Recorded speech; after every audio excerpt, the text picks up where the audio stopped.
இதுல எத்தனை பேர் சயின்ஸ் ஸ்டூடெண்ட் இருக்கீங்கன்னு தெரியல. நான் வந்து B pharmacy from Madurai medical college. அதோட சயின்டிபிக் ரீசன் நமக்கு தெரியும். நம்ம பசுவோட ஜுவாலஜிக்கல் நேம் வந்து போஸ் இண்டிகஸ். இதோட ஜுவாலஜிக்கல் நேம் என்ன? ஒன்னொன்னுக்கும் ஒவ்வொரு மிருகங்களுக்கும் ஒரு ஜுவாலஜிக்கல் நேம் இருக்கும், விலங்கியல் பெயர். ஒவ்வொரு தாவரத்துக்கும் ஒரு தாவரவியல் பெயர் இருக்கும், பொட்டானிக்கல் நேம் சொல்லுவோம். துளசி அப்படின்னா ஓசிமம் சாங்டம் அப்படின்னு சொல்லுவோம். வேப்ப மரத்துக்கு அசாட்டிகா இண்டிகா அப்படின்னு சொல்லுவாங்க, இன்டர்நேஷனல் நேம். அப்படி நம்ம பசுவோட பேரு போஸ் இண்டிகஸ், அவங்க பசுவோட பேரு போஸ் டாரஸ். டாரஸ்னா எப்படி இருக்கும்? நேர்கோட்டு முதுகெலும்பு இருக்கும். இப்போ ஒரு ரிசர்ச் கண்டுபிடிச்சிருக்காங்க, allele A1 allele A2 allele மில்க்னு. நம்ம பசுல இருக்கக்கூடிய ஜெனடிக் கான்ஃபிகரேஷன் என்ன இருக்கும் அப்படின்னா A2 அலிலி மில்க். இப்ப இருக்கக்கூடிய type 1 diabetic, sudden death in children, congestive heart failure, schizophrenia, autism, இந்த 5 டிசீஸுக்கு மூலாதாரம் என்னது? இப்ப நம்ம குடிக்கிற ஜெர்சி பால். நான் 7வதுல ஃபெயில் ஆயிட்டு 8வதுல ஃபெயில் ஆயிட்டு நான் பேசல. நானே ஒரு scientific student, B pharmacy from Madurai medical college.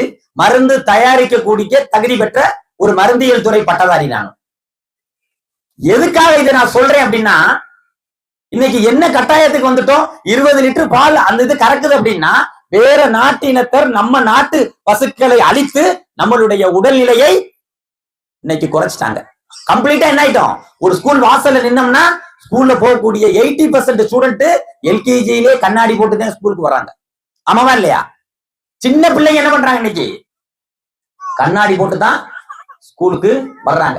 ஏன்னா நம்ம தேசத்துல இருந்த அற்புதமான அமைப்பு, குடும்ப அமைப்பு, பசு வளர்ப்பு. பசு இல்லாம யாருமே வாழ மாட்டாங்க. அதாவது பணம் அப்படின்னா எதை சொல்றாங்க அப்படின்னா, மாடுதான் பணம். கேடில் வெளிச்செல்வம் கல்வி ஒருவருக்கு மாடு அல்ல மற்ற அவை. எல்லாமே சொல்லிட்டாங்க. இப்ப நம்ம ஜி சொன்னது நான் சொன்னதும் நாங்க யாரும் கண்டுபிடிச்சதெல்லாம் கிடையாது. ஏற்கனவே உள்ளத ஞாபகப்படுத்துறோம், அவ்வளவுதான். நாங்க கண்டுபிடிச்சதா பசு? ஜி கண்டுபிடிச்சதா குடும்ப வாழ்வியல் முறை? காலப்போக்கில் கொஞ்சம் கொஞ்சமா என்ன பண்ணிட்டோம்? நம்மளுடைய வாழ்வியல் முறைய மறந்துகிட்டே வர்றோம். நீங்க ஜெனரலா பாத்தீங்கன்னா குடும்பத்தில் இருக்கக்கூடிய குடும்ப பெண்கள் அதிகமா சமையலறை கிச்சன்ல புழங்குறது யாரு? பெண்கள். என்ன பண்றாங்க அப்படின்னா, கிச்சன்ல புழங்குற நீங்க உங்களுடைய விரல்களை சுத்தமாக வைத்துக் கொள்ளுங்கள். அதற்கு என்ன வழி?